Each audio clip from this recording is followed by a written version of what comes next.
নম্বর ওয়ার্ডের কাউন্সিলর মনোরঞ্জন পাত্রের বিরুদ্ধে প্রাক্তন বিএসএফ কর্মী দীপক কুমার দাসের স্ত্রীকে রাতের অন্ধকারে ফাঁকা রাস্তায় শ্লীলতাহানির অভিযোগ উঠেছে। হ্যালো। হ্যাঁ, মনোরঞ্জন দা, আমি অনুপম বলছি। ওই দীপক দাস বলে একজন, তার স্ত্রী আপনার বিরুদ্ধে একটা থানায় অভিযোগ করেছে শ্লীলতাহানির। এই বিষয়ে কি বলবেন বলুন তো?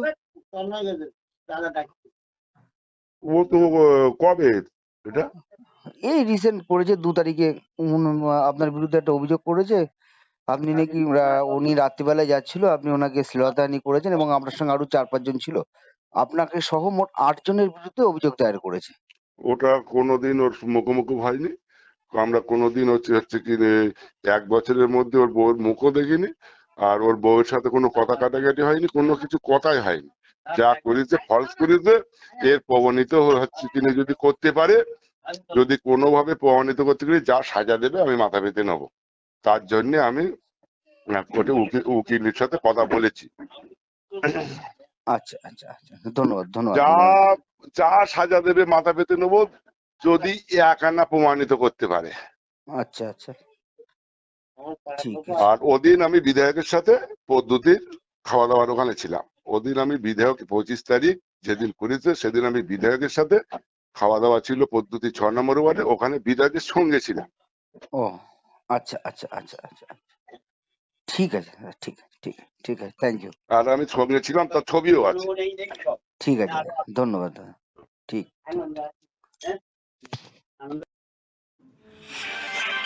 10 নম্বর ওয়ার্ডের বাসিন্দা প্রাক্তন বিএসএফ কর্মী দীপক কুমার দাসের স্ত্রীর অভিযোগ, সন্ধ্যার পর রাস্তা দিয়ে যাচ্ছিল তিনি। বাড়ি থেকে কিছুটা গিয়ে একটি ফাঁকা জায়গায় 12 নম্বর ওয়ার্ডের কাউন্সিলর মনোরঞ্জন পাত্র সহ বেশ কয়েকজন মোটর বাইক নিয়ে তাকে ঘিরে ধরে এবং মনোরঞ্জন পাত্র বাইক থেকে নেমে মহিলাকে চাদর সহ মুখ পেঁচিয়ে ধরে। কারণ 2024 সালে এই কাউন্সিলর মনোরঞ্জন পাত্র ও তার লোকজন মহিলার স্বামী দীপক দাসকে মারধর করে, কিন্তু দীপক দাস সেই সময় হাসনাবাদ থানায় অভিযোগ দায়ের করতে গেলে কাউন্সিলর প্রভাব খাটিয়ে সেই অভিযোগ পুলিশ নেয় না। পরবর্তীতে দীপক দাস আদালতের দ্বারস্থ হয়, কিন্তু কাউন্সিলর মনোরঞ্জন পাত্র কয়েকবার বারণ করার পরেও দীপক দাস পিছু না হটায় তার স্ত্রীকে শ্লীলতাহানি করে বলে অভিযোগ। দীপক দাস ও তার স্ত্রী কাউন্সিলরের শাস্তির দাবি জানিয়েছেন। Bureau report, রাতদিন news network.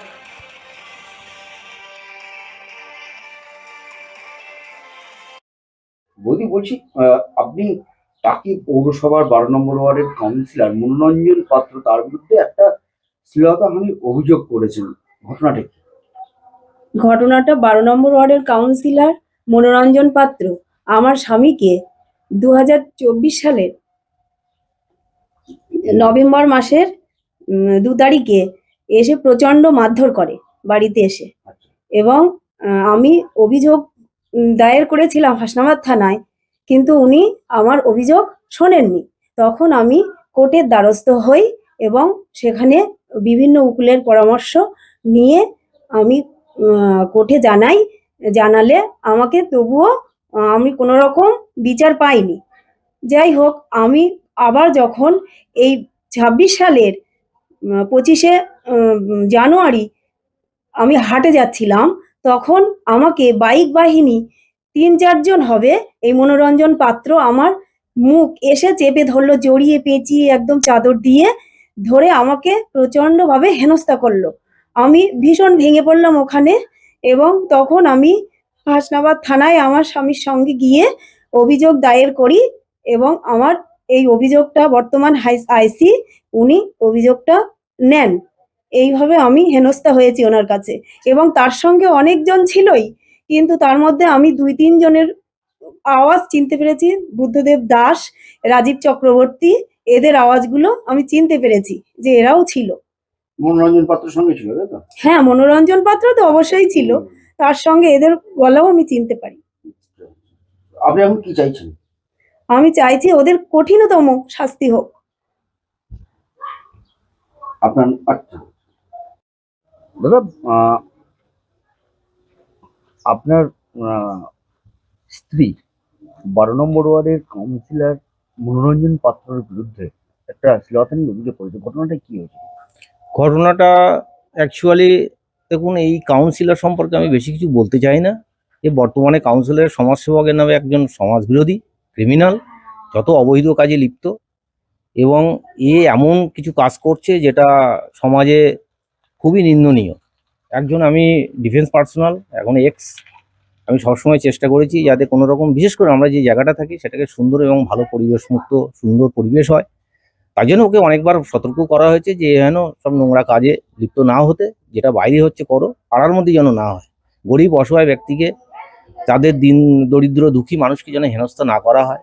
এরা বিভিন্ন তোলাবাজে লিপ্ত, এইগুলো ওর ঠিক মোটে ওর পছন্দ হয়নি আমার কথা, যার জন্য এই পূর্ব প্ল্যানিং অনুযায়ী একটা আক্রোশবশত আমাকে 2024 নভেম্বরের 2 তারিখে আমার বাড়ির সামনে এসে বিভিন্ন লোকজন নিয়ে ডেকে, অন্তত 100 জনের মতো হবে, এনে আমাকে মারধর, আমার পরিবারকে মারধর, এইভাবে বিভিন্ন তার ছেলেদেরকে নিয়ে এসে বিভিন্নভাবে মানে শারীরিক যে নিগ্রহ করার করেছে। এবং তৎপর শেষ পর্যন্ত পুলিশ প্রশাসন আমাকে প্রোটেকশন দেওয়ার নাম করে থানায় নিয়ে যায়, আমার এবং আমার ওয়াইফকে। কিন্তু পরে আমাদের নামে বিভিন্নভাবে অভিযোগ করে আমাদেরকে হেনস্থ করায়, আমার অসম্মান হানি করেছে, যে আমাদের যে সম্মানহানি।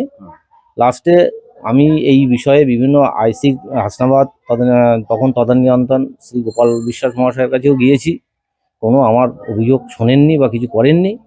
তৎপর শেষ পর্যন্ত আমার ওয়াইফ তার স্বামীর উপরে এই যে অত্যাচার চোখের সামনে হয়েছে এটা না দেখতে পারায়, এবং উনি হাসনাবাদ থানাতেও অভিযোগ দায়ের করেছেন নিজে লিখিতভাবে, সেটাও গ্রহণ করেননি। তারপরে আদালত, এসিজিএম বসিরহাট আদালতে যায়, আদালতের থেকেও ওনাকে দেওয়া হয় যে এই কেসটা নেওয়ার জন্য, সেটাও গ্রহণ করেননি। পরবর্তী 2026 সালের 25শে জানুয়ারি সন্ধ্যাবেলায় হাসনাবাদ যে হাট হয়, এই হাটে যাচ্ছিল দালালপাড়া রাস্তা দিয়ে, আমার ওয়াইফ, এবং একাই যাচ্ছিল, যেহেতু সরস্বতী পুজোর পরে একটু কাজ থাকে বাজারে কেনাকাটা, ও একাই যাচ্ছিল, বেশিরভাগ আমি সাথে নিয়ে যাই। কিন্তু ওখানে ওই সুযোগটা নিয়েছে, ওকে বিভিন্নভাবে হেনস্থ করে। এবং আমার ওয়াইফ যেটু বললো যে মোটর বাইক বাহিনী ছিল, এবং এটা মনোরঞ্জন পাত্র ছিল, যে ওই প্রথমে গিয়ে মানে ওকে চাদর দিয়ে পেঁচিয়ে, মুখটা চোখ মুখ দিয়ে পেঁচিয়ে ধরে, আর বিভিন্ন এই যে কোর্টে যাওয়া, থানায় অভিযোগ দায়ের করা, এইটা ও মানে আস্ফালন দেখাতে থাকে যে ওখানে গিয়ে কোনো কিচ্ছু হবে না, থানা আমাদের কেনা, আমরা যা বলবো সেটাই হবে, তোর হাজব্যান্ড বিএসএফ এর তা কি হয়েছে আমরা দেখে নেবো, আসুক, এইভাবে হুমকি দিতে থাকে। কিন্তু দুর্ভাগ্য এটাই থানায় অভিযোগ করেছেন তারপর? হ্যাঁ, আমরা সেইটা, এবং তারপরে থানায় এই বিষয়ে আসার পরে আমাকে সমস্ত বলে। আমি দেখুন, এই যেহেতু একটা রানিং কাউন্সিলর, ওর পিছনে বিভিন্ন প্রভাবশালী নেতা আছে যাদের কথাতে এই কাজগুলো হচ্ছে বা ওকে সাহায্য করছে, এই জন্য এদের বিরুদ্ধে আমাকে সেইভাবে এগোতে গেলে যারা আইনি কৌশলী আছে তাদের সঙ্গে কথা বলেছি, তারা সেইভাবে আমাদের স্টেটমেন্টটা নিয়ে বললো যে এইভাবে আপনি আপনাদের যে বক্তব্য লোকাল থানাতে আপনি দিন। এবং শুধু লোকাল থানাতে নয়, আমি এসডিপিও টাকিতে যে অফিস আছে ওনাকেও দিয়েছি, সুপারিনটেন্ডেন্ট অফ পুলিশ বসিরহাটকেও দিয়েছি, জানিয়েছি, এর আগেও সমস্ত ঘটনা জানিয়েছি। বলছি যে আপনি কি চাইছেন? আমি চাইছি এই যে সমাজবিরোধী ক্রিমিনাল এবং যারা এই যে ঘৃণ্য চক্রান্ত করে এইসব কাজগুলো করছে, এদেরকে উপযুক্ত শাস্তি, এবং যারা এই কাজে এদেরকে সাহায্য করবে তাদেরও শাস্তি জানাচ্ছি, যারা ভবিষ্যতে, আমি চাই যে এই যে নোংরামি এটা বন্ধ হোক। আপনার নাম? আমার নাম দীপক কুমার দাস, আমি বর্তমান border security force first line of defence থেকে রিটায়ারমেন্ট পারসন।